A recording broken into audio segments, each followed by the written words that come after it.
যখন সাইডলাইনে দাঁড়িয়ে থাকেন কিংবা ড্রেসিং রুমে খেলোয়াড়দের নিয়ে কথা বলেন, তখন বেশ কঠোরই মনে হয় পেপ গার্দিওলাকে।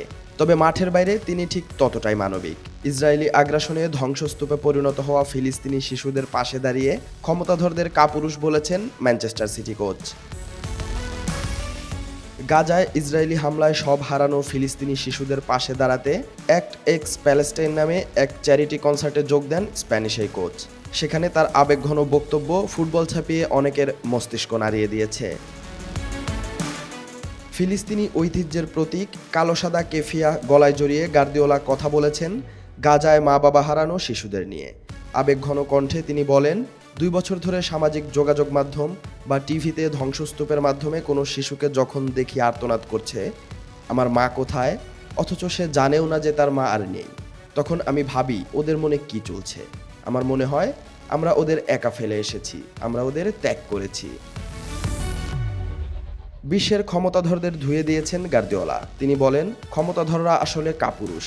তারা নির্দোষ মানুষকে পাঠায় আরেক দল নির্দোষ মানুষকে মারতে, অথচ তারা নিজেরা ঘরে বসে থাকে। ঠান্ডার সময় হিটার আর গরমের সময় এসি ছেড়ে আরাম করে। সবকিছুর ঊর্ধ্বে এটি স্রেফ মানবতার প্রশ্ন। গার্দিওলা মানবতার কথা বললেও যে ক্ষমতাধরদের দিকে তিনি আঙ্গুল তুলেছেন তারা এখানে রাজনীতি খুঁজে থাকেন। আর ইউরোপীয় ফুটবল সংস্থা উয়েফা রাজনৈতিক মন্তব্য ও আচরণের ক্ষেত্রে সংশ্লিষ্টদের নিরুৎসাহিতও করে থাকে। তবে কি গার্দিওলাকে তার মন্তব্যের জন্য শাস্তি পেতে হবে? ব্রিটিশ দৈনিক টেলিগ্রাফ তা নাকচ করে দিয়েছে। সংবাদ মাধ্যমটি জানিয়েছে, গার্দিওলাকে ইংলিশ ফুটবল অ্যাসোসিয়েশনের কোনো শাস্তির মুখে পড়তে হচ্ছে না। এর আগে কাতালুনিয়ার রাজনৈতিক বন্দীদের সমর্থনে হলুদ রিবন পরে 20,000 পাউন্ড জরিমানা গুনেছিলেন তিনি। ফুটবল সংস্থাটি তখন একে রাজনৈতিক বার্তা হিসেবে গণ্য করেছিল।